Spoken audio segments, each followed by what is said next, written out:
বিজেপিক কিয় ভোট নিদিব বহুতে বিতৰ্ক কৰিছে যিসকলে বিতৰ্ক কৰিছে মই সকলোকে অনুৰোধ কৰিম এবাৰ পঢ়ক বিতৰ্ক কৰিবলগীয়া একো কথা নাই তাত বিজেপিক কিয় ভোট নিদিব তাত 16 চনৰ যেটো বৌদ্ধিক বিতৰ্ক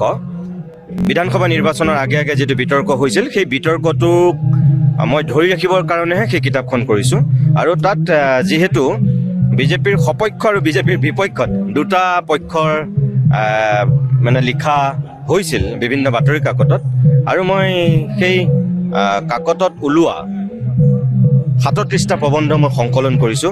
তাত মোৰ নিজৰ লিখা দুটা আছে গতিকে মই সেই সময়খিনিক ধৰি ৰাখিবৰ কাৰণেহে আসলতে কিতাপখন কৰিছো আৰু তাৰ পিছত মানুহে আদৰি লৈছে মোৰ হেতু কাৰণে ভাল লাগিছে যে এক সপ্তাহ নৌহত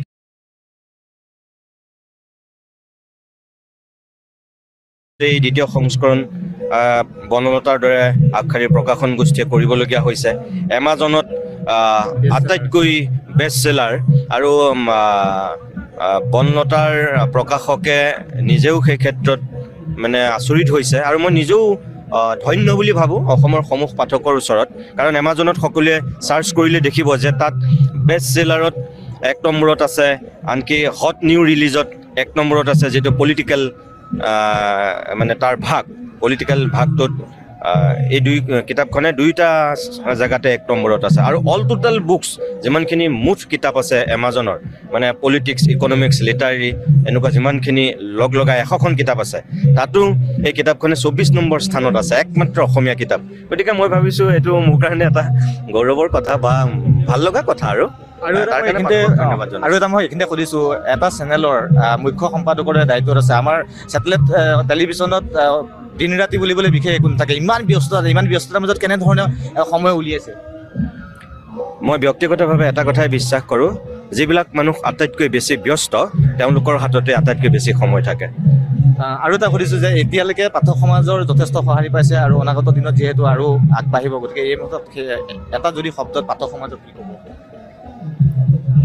মই ধন্য আৰু কৃতজ্ঞ সমগ্ৰ অসমৰ সুধী সমাজৰ ওচৰত বিজেপিক কিয় ভোট নিদিব বহুতে বিতৰ্ক কৰিছে যিসকলে বিতৰ্ক কৰিছে মই সকলোকে অনুৰোধ কৰিম এবাৰ পঢ়ক বিতৰ্ক কৰিবলগীয়া একো কথা নাই তাত বিজেপিক কিয় ভোট নিদিব তাত 16 চনৰ যেটো বৌদ্ধিক বিতৰ্ক বিধানসভা নিৰ্বাচনৰ আগে আগে যেটো বিতৰ্ক হৈছিল সেই বিতৰ্কটো মই ধৰি ৰাখিবৰ কাৰণেহে সেই কিতাপখন কৰিছো আৰু তাত যেহেতু বিজেপিৰ সপক্ষ আৰু বিজেপিৰ বিপক্ষত দুটা পক্ষৰ মানে লিখা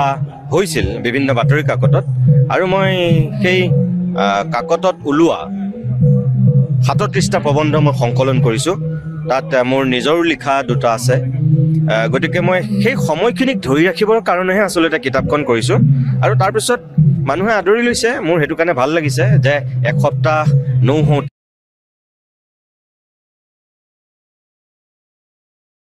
এই দ্বিতীয় সংস্কৰণ বনলতাৰ দৰে আগশাৰীৰ প্ৰকাশন গোষ্ঠীয়ে কৰিবলগীয়া হৈছে এমাজনত আটাইতকৈ বেষ্ট সেলাৰ আৰু বনলতাৰ প্ৰকাশকে নিজেও সেই ক্ষেত্ৰত মানে আচৰিত হৈছে আৰু মই নিজেও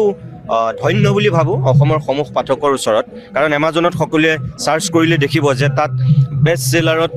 এক নম্বৰত আছে আনকি হট নিউ ৰিলিজত এক নম্বৰত আছে যেটো পলিটিক্যাল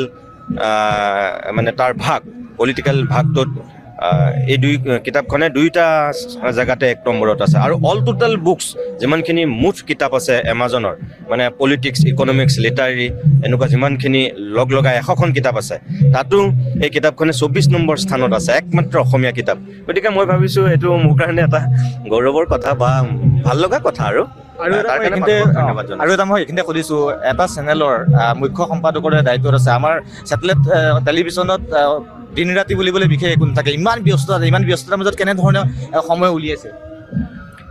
মই ব্যক্তিগতভাৱে এটা কথাই বিশ্বাস কৰোঁ যিবিলাক মানুহ আটাইতকৈ বেছি ব্যস্ত তেওঁলোকৰ হাততে আটাইতকৈ বেছি সময় থাকে